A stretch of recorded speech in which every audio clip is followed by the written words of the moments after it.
Hello, everybody, and happy Halloween. I do not have a partner this evening, but I will be continuing the tradition as I do every year with some creepypasta. I am on creepypasta.com for this evening. I will begin with a story called Eyeless Jack by Anonymous. Oh, jeez. My screen is doing something. Alright, Eyeless Jack by Anonymous. It has 8.71 out of 10 stars. We'll see what that actually means. Hello, my name is Mitch. I'm here to tell you guys about an experience I had. I don't know if it was paranormal or whatever stupid words people use to describe supernatural phenomena, but after that thing visited me, I believe in that paranormal trash now. A week after I moved in with my brother Edwin, after my house was foreclosed, I finished unpacking. Edwin liked the idea of me moving in since we had not seen each other after 10 years, so I was excited too. I soon fell asleep after I moved in. After that 1 week, I heard rustling noises coming from outside at about 1 in the morning. I thought it was a raccoon, so I ignored and tried to fall asleep. The next morning, I told Edwin about it, and he agreed. The next night, however, I thought I heard my window opening and a loud thump as if something entered my room. I darted up and looked around my room, but I saw nothing. The next morning, Edwin dropped his coffee cup when he saw me. He held up a nearby mirror, and I saw myself. I had a large gash in my left cheek. After I was rushed to the hospital, my doctor told me that I must have been sleepwalking, but then he showed me something that made my blood turn cold. He lifted up my shirt to reveal a sewn-up incision where my kidneys were. I started in his eyes, my eyes widening. "You somehow lost your left kidney last night. We don't know how, though. Sorry, Mitch," my doctor told me. The next night was my breaking point. Around midnight, I woke up to see a truly horrifying sight. I was staring face to face with a creature with a black hoodie and dark blue mask with no nose or mouth staring down at me. The thing that scared me the most was that it had no eyes, just empty black sockets. The creature also had some black substance dripping from its sockets. I grabbed the camera nearby on a mantel and took a picture. After the picture took, the creature lunged at me and tried to claw open my chest to get to my lungs. I stopped it by kicking it in the face. As I ran out of my room, I grabbed my wallet. I would need the money. I ran out of my brother's house into the night. I eventually ended up in the woods near Edwin's house and tripped on a rock. I fell unconscious and woke up in the hospital. My doctor entered the room. The same one who treated me before. "I have good news and bad news, Mitch," my doctor started. "The good news is that you had minor injuries and your parents are going to pick you up." I sighed with relief. "The bad news is that your brother has been killed by some thing. Sorry." My parents took me back to Edwin's house to collect my remaining belongings, which I did. Upon entering my room, I was scared but remained calm. I grabbed my camera, then stopped dead in my tracks in the hallway leading to my room. I saw Edwin's body and something small lying next to it. I picked up the small thing and entered my parents' car, not mentioning Edwin's corpse. I looked at the thing I had picked up and nearly vomited. I was holding my stolen, half-eaten kidney with some black substance on it. And that's where the creepypasta ends. I have so many problems with this story. I don't know how it got over 8 stars. So let's just go through my issues. My first issue is just that the paragraph where Mitch describes why he moved and how he moved or whatever,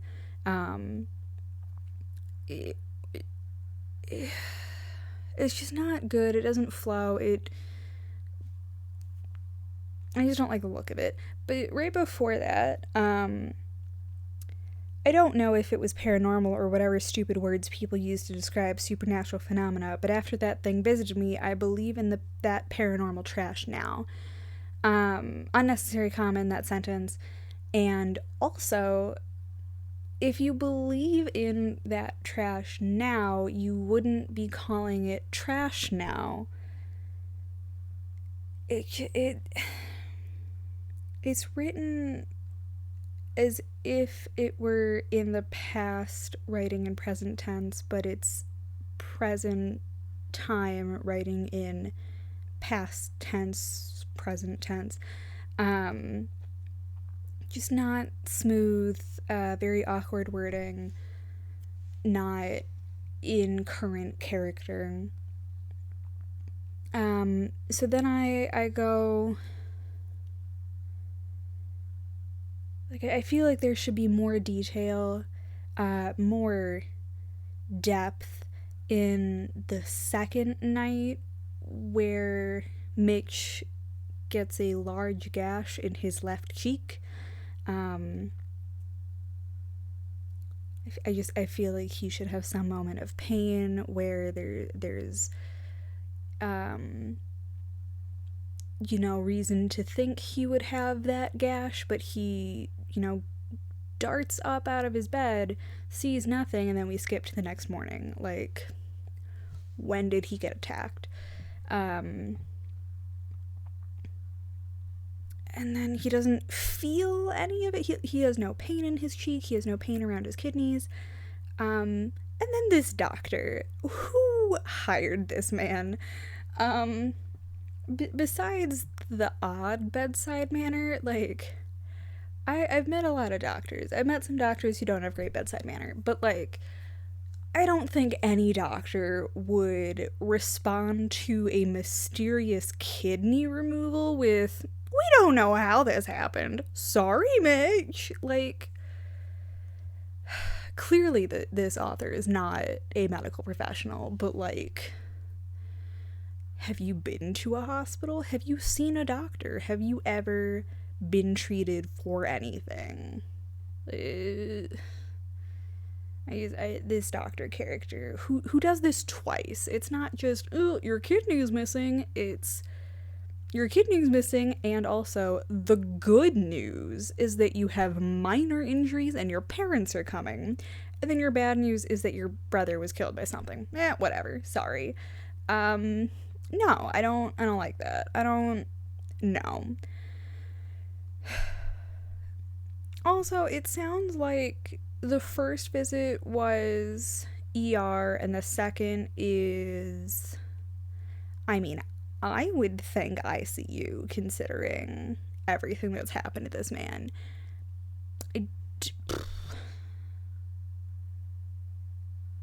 Anyway, so there's that. And then I just don't like the description of the creature. It's repetitive. It's not, it would be scary if it were described in more detail, but it's, like, not scary to the point that, like, I think that the fact that this creature has no nose or mouth is supposed to be scary, but he's also wearing a mask, so he doesn't have to have a nose or mouth if it's a mask. If it's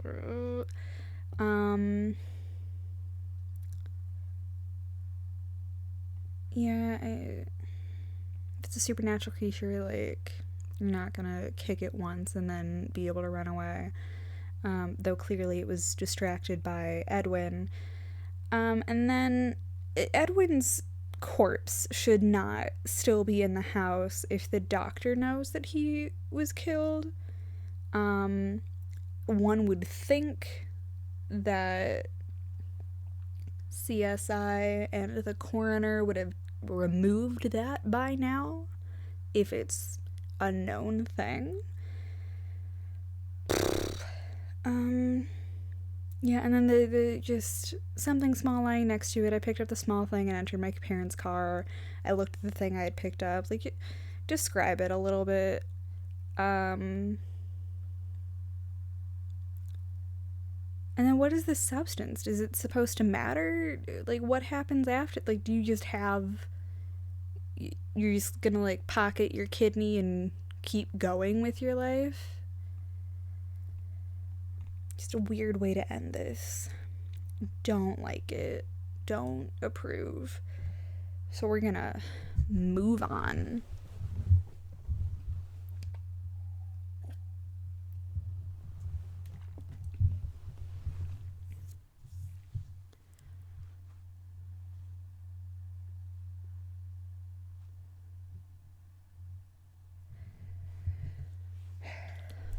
The next story I have is a 6.8 out of 10, which doesn't give me a lot of hope. It's a bit longer than the last one. It is Clockwork, Your Time Is Up by Soft Boys. This one's from June 3rd, 2013. I forgot to read the date for the last one. I think it was in 2008 or 9 or something. So here we go. Clockwork, Your Time Is Up.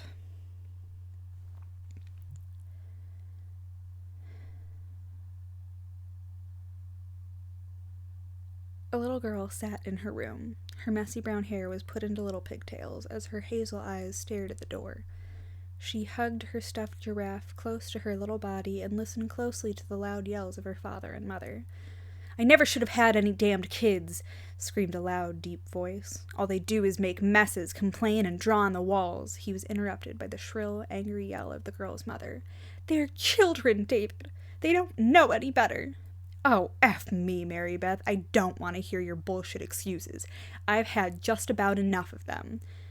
"And what do you plan to do about it?" The girl heard loud footsteps coming towards her room, and she hugged her giraffe closer. The door opened violently, and in the doorway stood her large, infuriated, overweight father. In one of his meaty hands he held a large textbook. "David, stop it!" screamed her mother. But the father ignored his wife's pleading cries. He grabbed the little girl harshly by the collar, and she screamed and kicked, trembling in fear. The girl's father held up the textbook. "This is for drawing on my effing walls, you little bitch!" Years later, the little girl, known as Natalie, was now 9 years old. Going through the stage of puberty, she was naturally a little chubby. Like the usual, she sat in her room watching TV. Her dad was ranting on about some economic crap that she really could give less of a shit about, and she munched on some popcorn. She was also currently drawing a picture. There was a bit of gore in it, but strangely, she really liked drawing blood. It gave her some weird satisfaction. Other than that, multitasking was no problem for her. It became apparent to her at a young age, after having to do so much hard work and labor, that she was able to do so many things at once. Drawing ended up being her talent and passion. It was her way from escaping from reality. Whenever something bad would rear its ugly head and peer in, or when she was simply bored. She suddenly heard the closing of her door and looked to the left, pausing on munching on her popcorn. There stood her brother Lucas, who was 14 years old. "What is it?" She could still hear her father's yelling from outside her door. "Dad scaring you?" He let out a chuckle. "No way. I think we're both used to his yelling by now." There was a long pause. "So why are you in here?" He played with his sleeve slightly and twitched a bit. "I have to ask you something." He trained his eyes on her. She frowned slightly, growing impatient with her brother interrupting her movie and drawing. "What?" He moved a little closer. "You said you wanted to be cool and grown up, like a teenager, right?" Oh God, no. Okay. I didn't mean to put commentary in here, but, I don't like this. She nodded and suddenly brightened up slightly. "Well, I have an offer. Just spit it out, you dimwit. You know what guys and girls do together sometimes, right?" The next day at school, Natalie did not say a word. She did not speak for the whole day. She didn't have anyone to speak to anyways. Nobody could know. Nobody should know. And so, nobody would know. Her teacher picked up on a few of her puzzled expressions, but she dismissed it as if she just did not understand the lesson. As a teacher, help her. Natalie also felt as if she was in severe pain. She had no idea it could hurt. Feeling scared, she walked home and silently went to her room, but later in the day she was once again greeted by her brother. Nobody would know. At school, she finally decided to tell someone. Even though they weren't her friends, she just felt she had to. She walked up to the group of girls she would occasionally see in the hallway. They looked like nice girls, and they and Natalie had occasionally talked before. "Hey, Mia." Oh, okay. The ginger girl looked over at Natalie with a straight face. "Yeah," Mia said to Natalie. I really need to talk to you about something. It's been going on for a while, and you and your friends, well, I feel like you're the only people I can trust." Mia and her friends seemed to pull little smirks, but only for a moment. Little did Natalie know that they were hungry for gossip. "All right, you can trust us. What's up?" One day later was all it took. She had been getting constant remarks on social networking sites, such as Facebook. One time, someone even called her a whore, not to mention their lunch had ended up getting in her hair. What? Oh. It was going to be the least of her problems, but Natalie, being only 9, could not help but be greatly upset at this fact. However, she did not cut, she did not peep, and she never said a word about it. As you may recall, so far in this journey, she had kept everything inside. She supposed it was better. She wouldn't let any pain get the best of her. 3 a.m., school night. Her mother was going to kill her. The girl known as Natalie was now 16. She was productive in high school, close to the honor roll. For once, she felt calm and happy. Though, like the usual, she would occasionally become a hermit in her room, hiding away from her dad, who still liked to constantly yell and scream about the economy, money, and politics, and all of the other bullshit that she was flat out tired of hearing. Her eyes started to feel heavy. She had an assignment to work on, but that was no longer important to her. All that was on her mind was sleep. She closed her laptop, and after her eyes adjusted to the darkness slightly, she saw her old, worn-down stuffed giraffe in the corner. She stared at it in complete and utter silence. Memories passed through her mind, and she felt tears come to her eyes, but quickly she blinked them back. No more breaking, she thought to herself, but she continued to stare at it. "What the F are you looking at?" she said to the stuffed object. It simply stared back with soft, black, beady eyes. She shook her head and stood up. She looked down sadly at the little toy animal and gently picked it up in her arms. She cradled it and spoke softly to it. I'm sorry." Some tears ran down her face. She pet its rough, short fur softly as she lay down on her bed. She slowly went to sleep. She was woken up by the angry growls of her mother. Exhausted, she slowly opened one of her eyes. "I can't believe I forgot to take that laptop away. You were on it all night, weren't you?" Natalie sighed and pressed her face deeper into the pillow, hugging her giraffe closer. Her mother sighed and walked out. She took a shower, brushed her teeth, and ate some breakfast. Then she got dressed. She put on a gray and blue hoodie with fur inside its hood. It wasn't her favorite, but it was the only one she could wear to school due to the others being in the wash. She also put on black jeans and some thin, fashionable boots. Finally, she went down the stairs to get driven to school. She hopped in the car and her mom sped off. However, on the way there, due to lack of sleep, she slowly put her head against the window of the car and began to drift off. Her dreams, or more accurately, her nightmares, consisted firstly of her physical abuse as a child, and secondly of the sexual abuse she had suffered at the hands of her own brother, Lucas. The abuse had lasted for 4 years before she had the guts to turn him away. She started twitching and cringing in her sleep, but her mother took no notice. Her mother never took notice.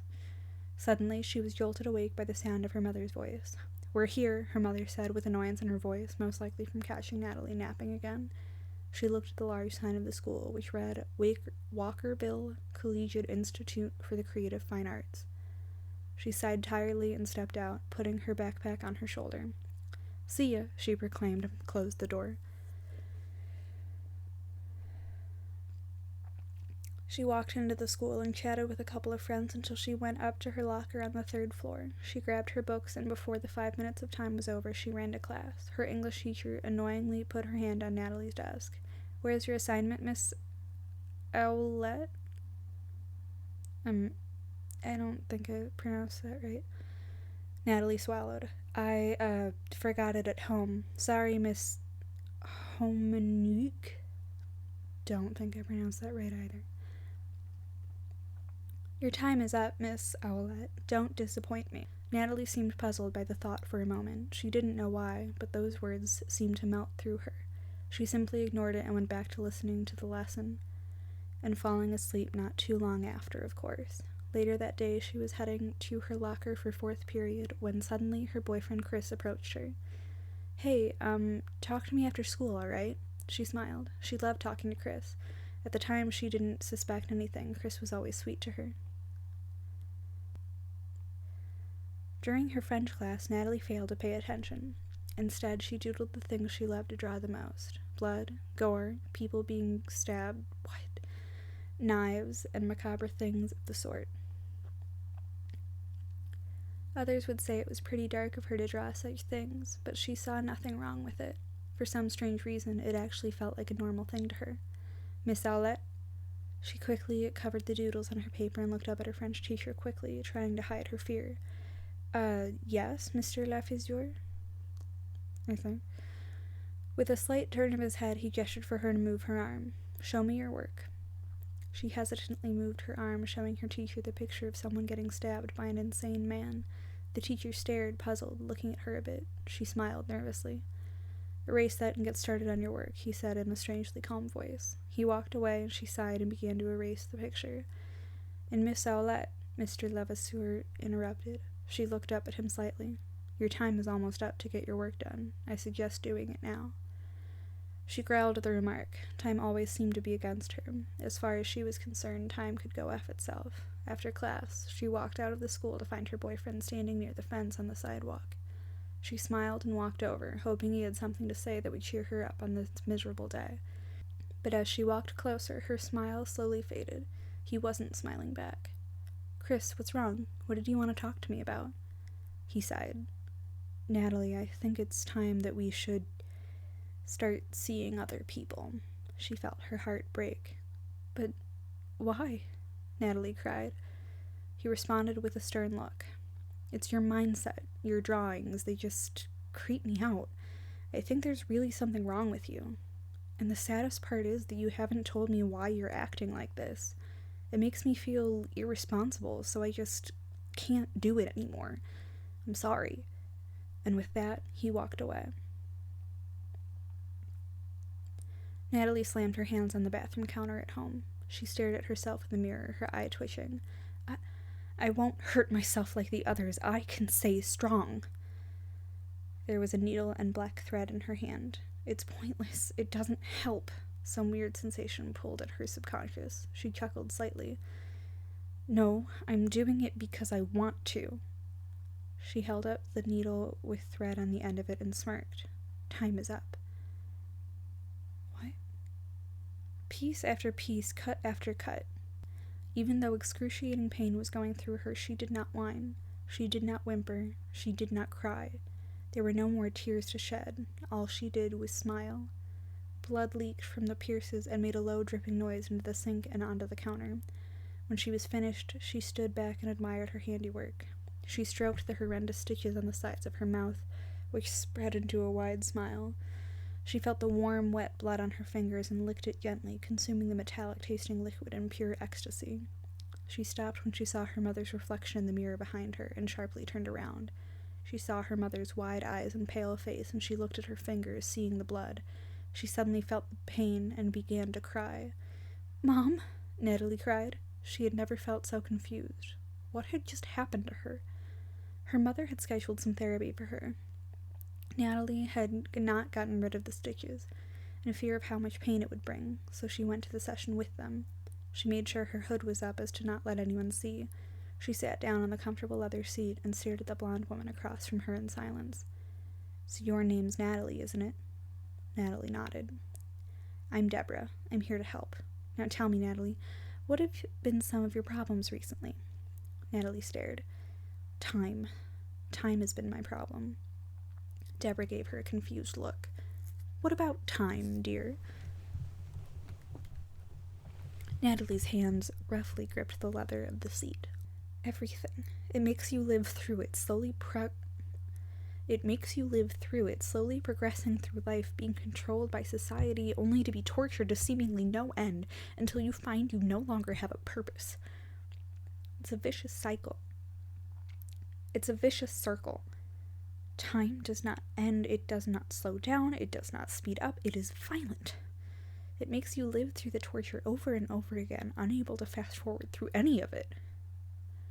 Natalie really had no idea what she had just said. She felt like she wasn't herself anymore. Could this be because of all the things she had kept contained? No, that was impossible, but for some strange reason, she liked it. The therapist leaned in closer. Sweetheart, I want you to tell me what's happened to you. Natalie continued staring. There was a long pause. She smirked slightly, the wounds from her stitches opening slightly once again. Why don't you tell me, Blondie? You're the expert. Deborah appeared mildly annoyed. "Natalie, I can't help you unless you tell me what's wrong." Natalie's fingers started to tear into the leather seating. "Natalie isn't here anymore." With that, Deborah's eyes widened and she rose to her feet. "I'll be right back. Please stay here." She walked out, leaving Natalie alone. Maybe if she had done something at this point, she wouldn't have come to be what she is today. Maybe more people would be alive, and maybe she would be sane like she had been before. As much as I would love to say that Natalie got up from that chair and stopped what came next from happening, I'm obligated to give you the horrid truth. Natalie did not move. She sat perfectly still, in total silence and absolute calm in that chair, and after a while of waiting impatiently, her parents walked in. Natalie stood, happy to go, but she noticed her parents' expressions. Even her father had a strange, saddened expression on his face. Her confusion grew, but she said nothing and followed them to the car. On the way, while she thought she was going back home, she started to drift off. Strangely, she heard a dark voice speak in her dream. It almost sounded like her own, echoing into an eternal abyss. "Your time is up." She shot awake, some beads of sweat rolling down her face. She wasn't home, she wasn't in the car, she was in a bed. A white bed, in a white room. She looked to her side and realized she was hooked up to a heart monitor. She attempted to get up, and that's when she realized that she was restrained. She panicked. She began to struggle, but paused when she heard a door open to her left. A man in a white shirt looked at her, his hands behind his back. He resembled one of the cliched doctors you'd see in a television program set in a scientific lab. She paid full attention as Mr. Scientist started to speak. "I can only imagine how very confused you must be right now," he said. "But I'm letting you know that we're only here to help. Your parents agreed to allow us to administer medication to you in hopes of helping your state of mind." Natalie opened her mouth to protest, but was quickly silenced. "You don't need to worry," the doctor sought to reassure her. "You'll be back to normal in no time. Just try to relax." He walked over, and as he did, she tried to skittishly move away, but was unable to. Due to the leather straps binding her wrists and legs. He carefully took a mask and put it over her mouth and nose. She stubbornly tried to get it off, but felt herself starting to slip under as the drugs kicked in, and slowly her eyes shut. Suddenly, Natalie woke up. She couldn't comprehend what she was seeing. She was being given multiple injections, and something was being rubbed on her skin. She felt woozy, but was otherwise completely aware of her surroundings. She was entering a rare state patients sometimes find themselves in while undergoing surgery, in which they are able to see as they are being worked on. In this state, they can feel the pain and their brain is active, but they are unable to respond. Natalie, however, was able to. Her heart rate began to accelerate, as reflected on the nearby monitor, and the doctors took notice of this. They looked at her and took notice of her opened eyes. One of the doctors yelled at another. Natalie couldn't make out what they were saying, but she suddenly felt a rush of adrenaline. Shaking violently, she slowly started to slip out of her bonds. One of the doctors moved to hold her down, but then hesitated to do so. Natalie watched as all three of the doctors backed away in unison. She sat on the edge of the bed, and the IV tubes from her arm and the mask face.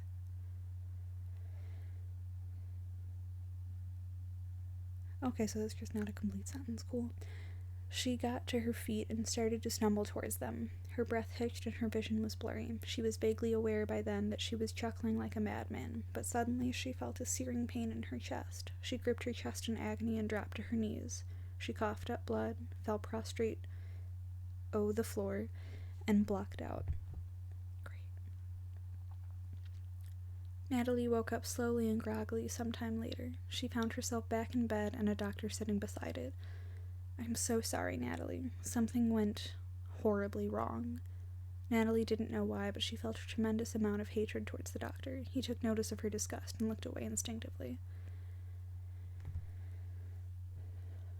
"You weren't supposed to wake up while we were giving you the doses for your mental state," the doctor continued. "We aren't sure how it affected you, but we have a feeling we're going to find out." He paused for a moment before taking out a small mirror. The entire time he looked away from her. "Regrettably, the medication impacted your appearance as well." Natalie looked at herself in the mirror and her eyes widened. Her eyes were completely green. She noticed she still had the stitches in her mouth as well, but for some reason she couldn't help but feel overjoyed. Her heart rate began to rise again. She gave a low chuckle. The doctor looked on in shock as Natalie quickly moved toward him until she close enough for him to feel her breath. "Doctor," she began, still chuckling. He trembled slightly and pressed a button on the underside of the monitor. Yes?" he stammered in reply. "Your time is up." A loud scream was heard through the halls of the facility. 2 security guards rushed into the room, kicking open the door. Blood. Blood was the first thing they saw. Blood on the walls, on the bed, on the floor, even on the ceiling. Natalie had strapped the doctor to her bed. The bed was bent at a sharp angle, and the doctor's spine was completely snapped. Blood poured from his eyes, nose, and mouth, and there, in the corner, was the murderer, happily drawing her gruesome pictures on the wall in blood, alongside the hastily scrawled phrase, "Your time is up." Natalie slowly turned to look at the guards, and a wide, crazy grin spread across her face. "Hello, friends. Would you like to play?" And with that, Natalie began laughing uncontrollably. The guards quickly drew their guns, but before they could act, Natalie charged at one of them. One of the guards fired around, but Natalie was able to dodge it. She grabbed a large knife from a sheath on his pocket and slashed it right across his waistline. Blood and organs flooded out, and he collapsed to the ground. She inhaled deeply, loving the damn stench of death. The remaining guard shook with fear and dropped his gun. She slowly walked up to him and placed the tip of the knife against his chest. "Your time is up." She slowly slid the knife down his chest all the way to the end of his abdomen. His organs spilled out onto the floor, and he collapsed, dead. Natalie's mother had been sleeping soundly in her room beside her husband. She awoke to the sound of knocking on her door. She groggily got up and walked out of the bedroom into the front door. It was pouring outside, and thunder boomed in the distance. She approached the door, but paused before grabbing the knob. She detected a faint sound of insane laughter. The rain and thunder seemed to quiet down suddenly. She pressed her ear against the door and listened closely. "Hello, Mother," a voice from the other side called out. Natalie burst through the door, wielding 2 knives. Her mother stumbled back, hitting her head against a nearby coat rack. One of the hooks penetrated her skull, and she bled considerably from the resulting wound. She fell to the ground paralyzed, but still conscious, lying in a pool of her own blood. Natalie towered over her and then knelt slowly to meet her mother at eye level and displayed her blood-soaked blades proudly. "I was suffering, Mother," Natalie cooed. She ran the tip of the knife across her mother's cheek, cutting it slightly. Natalie tilted her head. "But you did nothing." All her mother could do was shake and gasp like a fish out of water. Natalie grabbed her mother and gently laid her flat on the ground. From there she straddled her and began cutting a V onto her chest. Her mother could only gasp and shake as the life drained from her. She choked and gurgled, and her breaths became labored. Natalie knew she didn't have much time left. She proceeded to forcibly open her mother's chest cavity with a loud crack, reached in and grabbed her mother's still beating heart with her bare hand. Its pulses were growing farther and farther apart. Suddenly she ripped it out, blood spraying all over her face. She stared her mother directly in the face as she took her final breaths. "Sweet dreams," she said to her mother's corpse. "Your time was up." She put the heart into her mother's mouth, patted her cheek softly, and stood up. She wasn't done yet. Natalie's father, David, had stirred awake and had realized that his wife had not returned to bed yet. His eyes had only just adjusted to the darkness when he suddenly noticed Natalie standing at his bedside, with a crazed smirk plastered on her face and her newly green-tinted eyes glowing in the darkness. She was covered in blood, and the scent was unbearable. She frowned dramatically. "Oh dear, Mother's gone. I wonder who will get the money," Natalie jeered. She swiftly grabbed her father's forehead, laughing maniacally. "That's all you ever cared about anyway."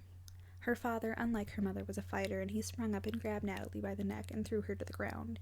He started to stomp on her chest until she coughed up blood, and he stared down at her.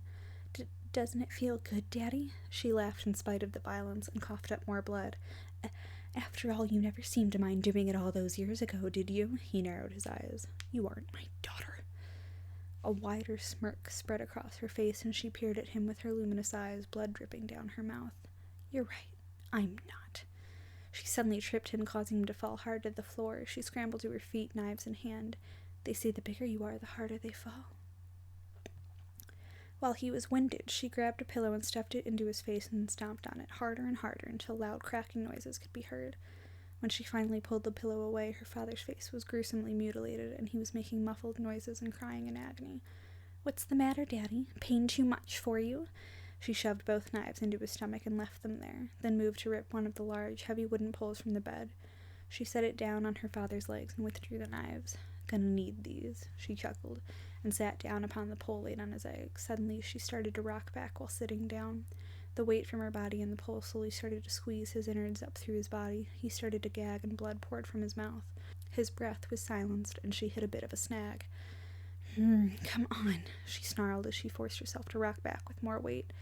Suddenly his organs burst out of his mouth. The nasty gore piled onto the floor on the sides of his face. She nodded to his carcass and started to walk out. Your time was up, Daddy. Finally, this would be her favorite part. She quietly snuck down to her brother's room, silently opening the door. Blood dripped from her knife, making a low tapping sound as the droplets hit the hardwood. Her brother wasn't in bed. It was apparent that he must be hiding somewhere. She grinned. Oh, dear brother, come now. She started to walk inside. All I want to do is to have a little fun. As she stepped in more, she listened closely for any sounds, any breathing, any moving. She even sniffed the air for his putrid scent. And the closer she listened, she finally noticed something. A faint breathing noise. Whack! She fell to the ground, trembling. Her brother was behind her with a now bloodied baseball bat. He was glaring down with anger, panting in rage. She tried to slowly get up, but he hit her again and again and again. Mother always did like you best, you bitch! He hit her hard one last time before taking a breather. She was bleeding heavily, her green eyes drooped and glowing faintly in the darkness. She felt weak and looked closer up at the ceiling. She recalled the days she had spent in here being tortured, having to go through it for 4 years. Looking at that same damn ceiling, it sent a sudden rush of energy into her body, and she started to stand, laughing insanely. Her brother went to hit her again, but used both of her knives to block it. I don't know I'm supposed to read that. You're going to hell, brother! With a large push, she sent her brother flying on the bed. He hit his head against the wall and growled angrily, about to lunge at her, when she stabbed the 2 knives into his arms, keeping them pinned on the wall. He screamed and struggled rapidly. Let's see what we can use here. She started walking around the room and smirked, seeing a simple butter knife on his bedside.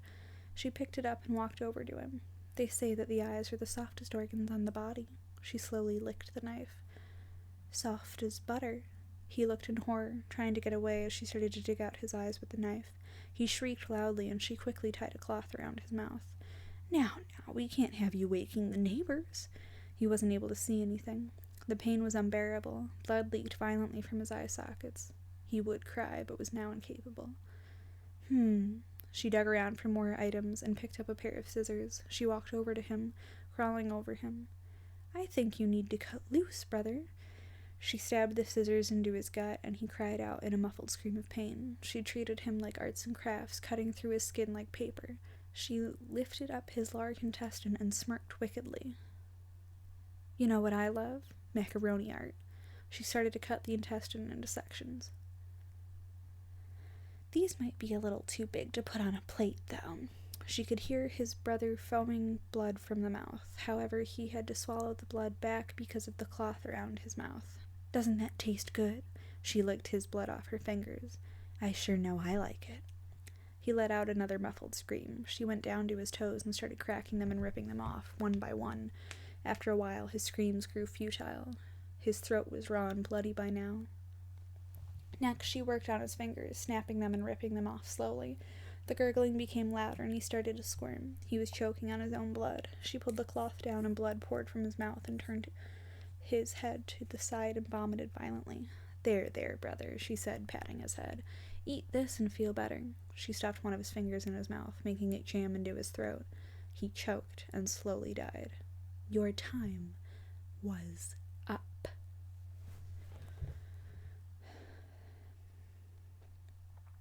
The girl, known as Natalie, walking into her room dripping blood. Off to the corner she saw it, her stuffed giraffe.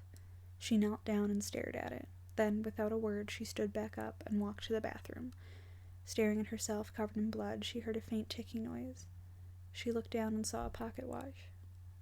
She stared at its hands, slowly turning, listening to the ticking for what seemed like an eternity.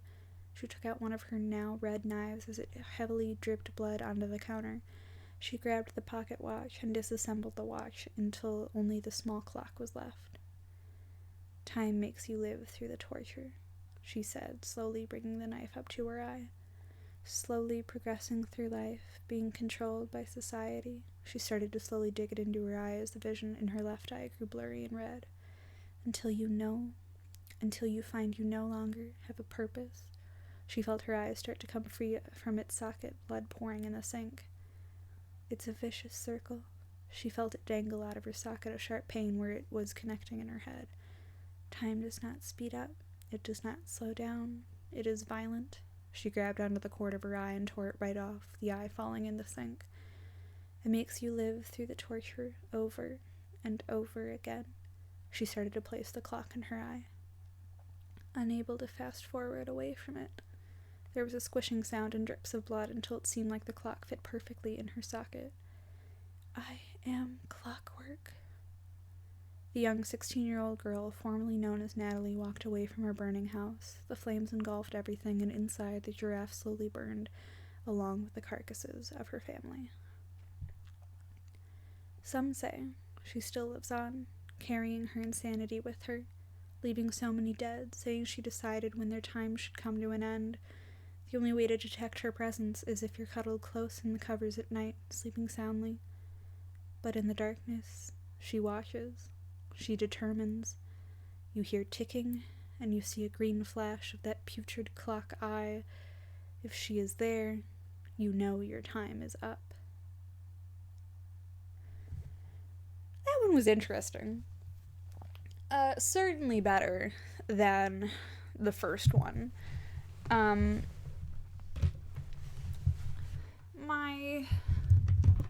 My issues were mainly typos, capitalization, punctuation, small edits that could have been made for this to be an easier read. Definitely connecting information about the speaker to their dialogue lines rather than reactions to the dialogue connected to those lines, and making dialogue its own paragraph. That would have been great and easier to read. I also didn't love the connection of mental illness to a homicidal ideation. The constant use of terms like insanity, maniacally crazy. Granted, this is a much older story before the fallout of those terms in acceptable language, and definitely before the fallout of acceptable villains, though certainly we could categorize Natalie as a protagonist in this sense. There was some sort of sense that she was possessed, and I think it would have been interesting to see more of that. But there's also, without that detail, there's also a huge leaning towards her PTSD forming into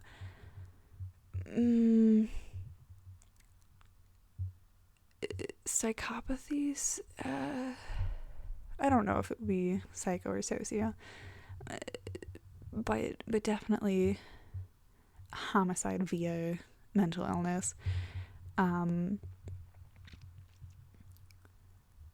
I'm not one to condone violence, but I certainly don't feel bad for fictional characters who abused an actual child for years being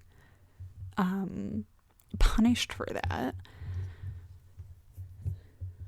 Overall, I do think this is one of the better creepypastas. It wasn't necessarily scary in terms of the reader should be scared of this in the way that other creepypastas are with Slenderman, or there's one I read a couple years ago that really creeped me out. that I've been trying to find, but I haven't had any luck with that. So this one isn't scary in the terms that I should be scared as a reader, as an audience member. It just seems sort of like tacked onto that at the end with the use of the second person. You hear ticking and you see a green flash. If she is there, you know your time is up.